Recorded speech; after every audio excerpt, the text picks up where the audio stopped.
பிரியமானவர்களே, இந்த நாளிலும் உங்களோட சேர்ந்து ஜெபிப்பது எனக்கு அதிக சந்தோஷம். பிலிப்பியர் 4ஆம் அதிகாரம் 6ஆம் வசனத்துல ஆண்டவர் சொல்றாரு, என் பிள்ளைகளே, நீங்கள் ஒன்றுக்கும் கவலைப்படாங்க, எல்லாவற்றையும் குறித்து உங்கள் விண்ணப்பங்களை ஸ்தோத்திரத்தோடு கூடிய ஜெபத்தினாலும் வேண்டுதலினாலும் தேவனுக்கு தெரியப்படுத்துங்க.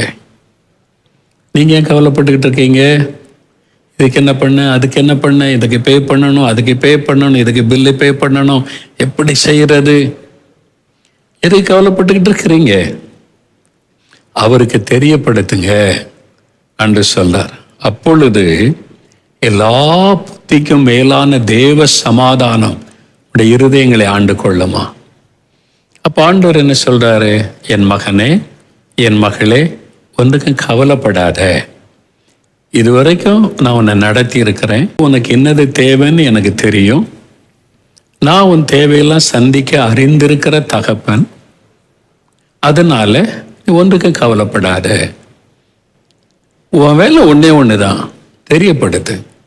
எனக்கு தெரியப்படுத்தப்பா, இதான் எங்க குடும்ப தேவை, இதான் எங்களுடைய காரியம், இதுக்கெல்லாம் நாங்கள் பே பண்ணணும், இதெல்லாம் எங்களுடைய தேவைகள் அப்படின்னு தெரியப்படுத்துங்க. எப்படி தெரியப்படுத்துறது?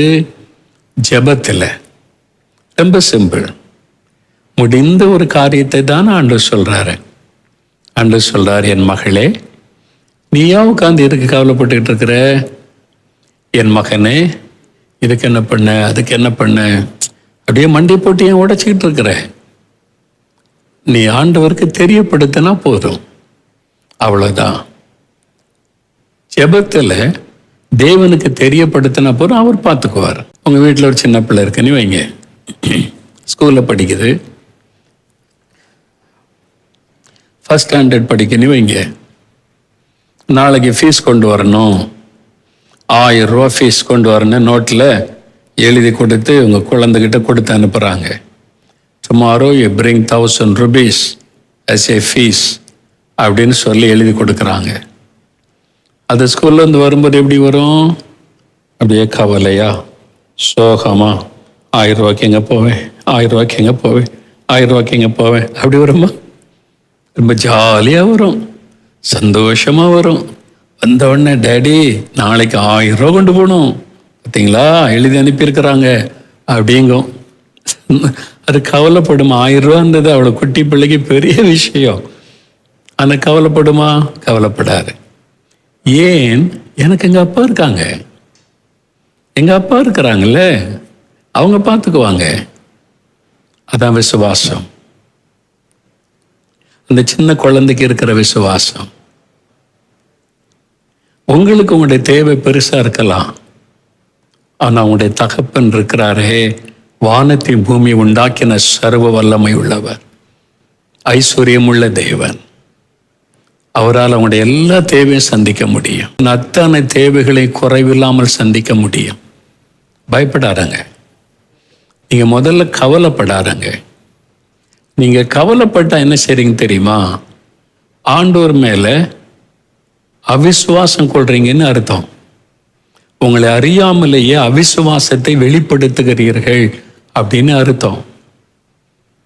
ஒரு தேவை வந்துட்டு, பிரச்சனை வந்துட்டு, கவலை கவலை கவலை, என்ன பண்ண என்ன பண்ண என்ன பண்ண நீ கவலைப்படும் போது ஆண்டவரை சந்தேகப்படுறீங்க, ஆண்டவர் மேல உள்ள விசுவாசத்தை நீங்க மறுதளிக்கிறீங்கன்னு அர்த்தம். ஆனா கவலைப்படாம அதான் ஆண்டவர் பார்த்துக்குவார். அப்படி சொல்லும்போது ஃபெய்த், விசுவாசம், அதைத்தான் ஆண்டவர் எதிர்பார்க்கிறார். முதல்ல நீ கவலைப்படாத. நீ கவலைப்படுறதுனால தேவையில்லை சந்திக்கப்பட்டுருமா? நீ கவலைப்படுறதுனால உன் பிரச்சனை எல்லாம் தீந்துருமா? இவ்வளோ தேவை இருக்குது, நீ அதுக்கு வந்து யோசி கவலைப்படுறதுனால எல்லாம் தன்னால பே பண்ணப்பட்டுருமா? இல்லை. அப்போ கவலைப்படாத.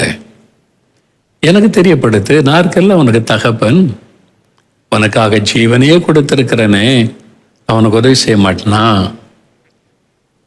ஆண்டவர் சொல்றாரு, எனக்கு தெரியப்படுத்து. அவ்வளவுதான். ஜெபத்துல தேவனுக்கு தெரியப்படுத்தணும். இப்போ என்ன பண்ணணும்?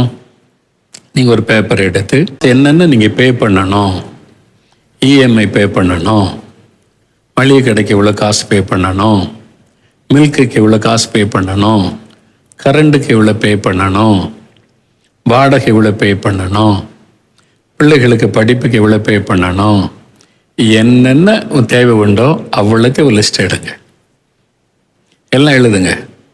வரிசையாக ஒரு லிஸ்ட் எடுத்து ஆண்டோடைய பாத்தில் ஃபேமிலியாக உட்காந்து, ஆண்டவரே நாங்கள் உங்கள் பிள்ளைங்க, எங்கள் குடும்பம் உங்கள் குடும்பம், நீங்கள் தான் எங்கள் குடும்ப தலைவர், எங்களுக்காக உயிரையே கொடுத்துருக்குறீங்க, எல்லாத்தையும் தெரியப்படுத்த சொன்னீங்க, ஏதோ நாங்கள் தெரியப்படுத்துகிறோம். You have to pay all the bills O lord. நீங்கள் தான் you have to meet all our needs. எங்கள் தேவையை நீங்கள் தான் சந்திக்கணும், நீங்கள் தான் தகப்பன், நீங்கள் பார்த்துக்குவீங்க, நாங்கள் விசுவாசிக்கிறோம் அப்படின்னு சொல்லி ஆண்டவருடைய பாத்தில் வச்சு நீங்கள் ஜெபிச்சு பாருங்களேன், என்ன நடக்குன்னு பாருங்க. ஒன்றொன்னா ஆண்டவர் நிறைவேற்றி தருவார். நீங்கள் டிக் பண்ணிக்கிட்டே வருவீங்க, இது கொடுத்தாச்சு, இது கொடுத்தாச்சு, இது கொடுத்தாச்சு. எப்படி மராக்கள், நீங்கள் எதிர்பாராத இடத்துலேருந்து கூட உதவி வரும். வேலையே இல்லை, சம்பளமே இல்லை, வருமானத்துக்கு வழியே இல்லை, வனாந்தரத்தில் சாப்பாட்டுக்கு வழி இல்லாத காலத்தில் ஒரு காகத்தை ஆண்டவர் அனுப்பினாரே, உங்களுக்காக ஒரு காகத்தை அவர் ஆயத்தப்படுத்துவார். எந்த காகத்தை கொண்டு உங்கள் தேவை சந்திக்கணும்னு அவருக்கு தெரியும். நீங்கள் அவருக்கு தெரியப்படுத்துங்க, அவ்வளோதான். ரொம்ப சிம்பிள். இதைத்தான் நான் செய்கிறேன். எங்கள் ஊழியத்தில் செய்கிறோம், என்னுடைய தனிப்பட்ட காரியத்தில் செய்கிறேன். என்னுடைய ப்ரேயர் டைரியில் என்னென்ன தேவை ஆண்டவரே, இவ்வளோ தேவை, என்ன காரியம், அதாச்சும் உங்களுக்கு தெரியப்படுத்திட்டேன். நீங்கள் தான் தேவையெல்லாம் சந்திக்கணும், நீங்கள் பார்த்துப்பீங்க, நான் உங்களை விசுவாசிக்கிறேன். ஒன்று ஒன்றா தர டிக் பண்ணிக்கிட்டே இருப்பேன், ப்ரைஸ் எல்லாம்னு எழுதிக்கிட்டே இருப்பேன். மாத கடைசியில் பார்த்தா எல்லாத்தையும் சந்திச்சிருப்பார். அற்புதமான தேவன். உங்களை வெட்கப்பட விட்டுருவாரா? பயப்படாதுங்க. இன்றைக்கு இந்த முதல் வாரத்தில் இந்த மாதம் முழுதுக்கும் உங்களுக்கு நிறைய தேவை இருக்குது. எல்லாத்தையும் எழுதுங்க, லிஸ்ட் எடுங்க. ஆண்டோடைய பாத்தில் வச்சு, ஆண்டவரே இதுக்காக நான் கவலைப்பட போகிறதில்லை, ஏன்னா எனக்காக கவலைப்பட நீங்கள் இருக்கிறீங்க. நாங்கள் உங்கள் குடும்பம், உங்கள் பிள்ளைங்க, உங்கள் ரத்தத்தினால எங்களை மீட்டு எடுத்திருக்கிறீங்க. உங்களை துதித்து பாடுவோம், ஜெபிப்போம், உங்களுக்குள்ளே நாங்கள் சந்தோஷமாக இருப்போம். அதுக்கு தான் எங்களை வச்சுருக்கிறீங்க. நீங்கள் சொல்கிறதுக்கெல்லாம் ஜெபம் பண்ணுவோம். ஆனால் இந்த தேவையெல்லாம் நீங்கள் தான் சந்திக்கணும், நீங்கள் தானே எங்களுக்கு பொறுப்பு அப்படின்னு உரிமையோடு சொல்லி பாருங்களேன், என்ன அற்புதம் நடக்குதுன்னு பாருங்க. எங்கள் ஊழியத்தில் கூட, ஊழியம் பெரிய குடும்பம், இயேசுடைய ஊழிய குடும்பம் ரொம்ப பெருசு, 300 பேர் இருக்கிறோம். அப்போ தேவை பெருசு தானே, நிறைய தேவை இருக்கு. டிவி ஊழியம், பத்திரிக்கை ஊழியம், மிஷினரி ஊழியம், இல்லை கரண்ட் பில்லு கட்டணும், ஃபோன் பில்லு கட்டணும், நிறைய தேவை. மாதத்தில் ஒரு நாள் நாங்கள் எல்லாம் உட்காந்து லிஸ்ட் வச்சு ஜெபம் பண்ணுவோம். ஆண்டவரே, you have to pay all these bills. உங்கள் ஊழியம், நாங்கள் உங்கள் பிள்ளைங்க, நீங்கள் தான் தேவை சந்திக்கணும், வாக்கு கொடுத்துருக்குறீங்க. ஒன்றா அவர் சந்திச்சு மாத கடைசி வரும்போது பார்த்தீங்கன்னா ஒரு குறையும் இருக்காது, உங்களுக்கு செய்வார். பயப்படாதுங்க. தேவைகள் எத்தனை பெருசாக இருந்து அதை விட ஆண்டவுடைய ஐஸ்வர்யம் பெரிது. நீங்க விசுவாசித்து ஜெபம் பண்ணா போதும். அதனால ஒன்றுக்கு கவலைப்படாதுங்க. இன்னைக்கு உங்களை பாதிக்கிற விஷயம் ஏதோ ஒன்று உங்களுடைய உள்ளத்தில் இருக்கலாம்.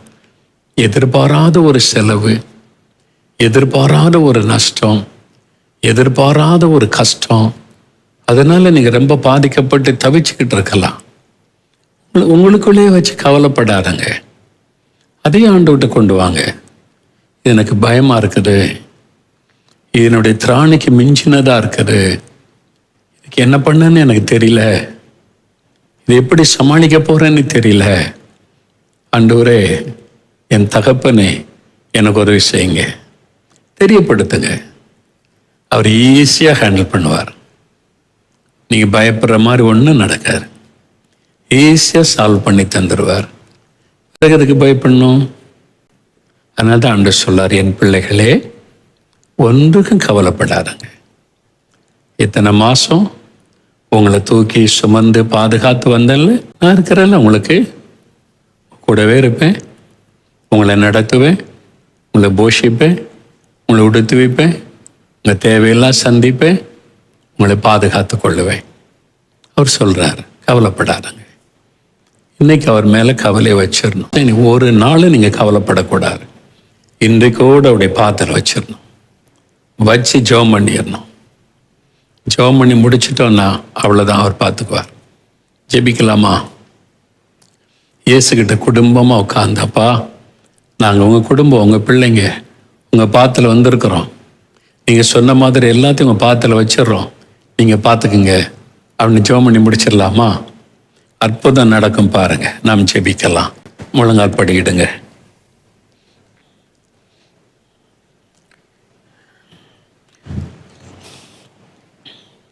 எல்லாரும் முழங்கால் படியிட்டு, அப்பா, எங்கள் தகப்பனே, எங்கள் மேலே எவ்வளோ அன்பு வச்சிருக்கிறீங்கப்பா. நாங்கள் கவலைப்படுவது நீர் விரும்பவில்லை. நாங்கள் எப்பவுமே சந்தோஷமாக இருக்கன்னு விரும்புகிறீங்க. இவங்கெல்லாம் உங்கள் பிள்ளைங்கப்பா, உங்கள் குடும்பம்ப்பா. இந்த பிள்ளைங்க உங்கள் பிள்ளைங்கப்பா, உங்கள் குடும்பம். இந்த மகன், இந்த மகள், இந்த குழந்தைங்க, இந்த பெரியவங்க, இந்த குடும்பமே உங்களுக்கு சொந்தம் அப்பா. நீங்கள் ரத்தம் சிந்தி மீட்டெடுத்த உங்கள் குடும்பம், உங்கள் பிள்ளைங்கப்பா. அவங்களுக்கு நீங்கள் தானே எல்லாம். இன்றைக்கு அவங்களுடைய உள்ளத்தில் சில கவலை இருக்குது, அதை எடுத்து போட்டுருங்க. அந்த கவலை வேண்டாப்பா. உங்களுடைய உள்ளத்தை அரிச்சுக்கிட்டு இருக்க அந்த கவலை வேண்டாம், எடுத்து போட்டுருங்க. இந்த மாத தேவைக்கு என்ன செய்யறது, இந்த பணத்துக்கு அந்த பணத்துக்கு என்ன செய்யறது, இதெல்லாம் கவலைப்படுறாங்களே, அதெல்லாம் எடுத்து போட்டுருங்கப்பா. நாங்கள் எல்லாத்தையும் உங்களுக்கு தெரியப்படுத்துகிறோம். இஎம்ஐ கட்டணும், வாடகை கொடுக்கணும், பெட்ரோல் போடணும், கடைக்கு கொடுக்கணும், ஆண்டவரே பிள்ளைகளை படிக்க வைக்கணும், எல்லா தேவையும் நீங்கள் பொறுப்படுத்திக் கொள்ளுங்க. எங்கள் மேலே எவ்வளோ அன்பும் கரிசனையும் வச்சிருக்கிறீங்க. நாங்கள் கவலைப்படுவதை நீங்கள் விரும்பலை. உங்க பாதபடியில் எல்லாத்தையும் நாங்கள் வச்சிடறோம். இந்த பிள்ளைகள், இந்த குடும்பத்தினுடைய எல்லா காரியத்தையும் நான் உங்களுடைய பாதத்தில் வைத்து அவங்களுக்காக ஜெபிக்கிறேன். உங்களுடைய ஊழியக்காரனாக இந்த குடும்பத்தை ஆசீர்வதித்து ஜெபிக்கிறப்பா. இன்றைக்கோடு அந்த கவலைகள் மாறட்டும், அவருடைய தேவைகள் சந்திக்கப்படட்டும், அவருடைய குறைவுகள் நிறைவாக்கப்படட்டும், அது கொடுக்க வேண்டிய எல்லா பண தேவைகளும் சந்திக்கப்படட்டும், வருமானத்திற்கு வழி திறக்கப்படட்டும், தடைப்பட்டு இருக்கிற நன்மைகள் வாய்க்கட்டும். ஒரு வியாதியும் பலவீனமும் தொடக்கூடாது. ஆஸ்பத்திரி செலவு உங்களுக்கு வரக்கூடாது. வீண் செலவு எதுவும் வரக்கூடாது. நீங்க பாதுகாத்துக் கொள்ளுங்க. ஒன்றுக்கும் கவலைப்படாதுங்கன்னு சொன்னீங்க. எதை குறித்து அவங்க கலங்கக்கூடாது, கவலைப்படக்கூடாது. அவங்களை முற்றிலும் எடுத்து போட்டு இன்றையிலிருந்து மகிழ்ச்சியா வைங்க. இந்த குடும்பத்தை சுற்றிலும் வேலி அடைத்து காத்துக் கொள்ளுங்க. இவங்களை வேலி அடைத்து பாதுகாத்துக் கொள்ளுங்க. சத்துருடைய வல்லமை தொடாதபடி காத்துக் கொள்ளுங்க. அவங்களுடைய போக்கு வரத்தில் எல்லாம் அவங்களுடைய பாதுகாப்பின் கரம் இருக்கட்டும். தூத சேனை கூட இருந்து பாதுகாத்துக் கொள்ளட்டும். ஒரு சேதமும் வராதபடி காத்து நடத்துங்க. பொல்லாத கொள்ள நோய் வீட்டுக்குள்ளே நெருங்காதபடி, வாதை உன் கூடாரத்தை அணுகாது என்ற வார்த்தையின்படி காத்துக் கொள்ளுங்க. நீங்க ஆசீர்வதித்த அன்பிற்காக உமக்கு ஸ்தோத்திரம். சோர்பின் ஆவிகள் விலகட்டும், உற்சாகமான ஆவி தாங்கட்டும். நீர் ஆசீர்வதித்ததற்காய் ஸ்தோத்திரம், ஸ்தோத்திரம், ஸ்தோத்திரம். இயேசு கிறிஸ்துவின் நாமத்தில் ஆசீர்வதித்து ஜெபிக்கிறேன் பிதாவே. ஆமேன், ஆமேன்.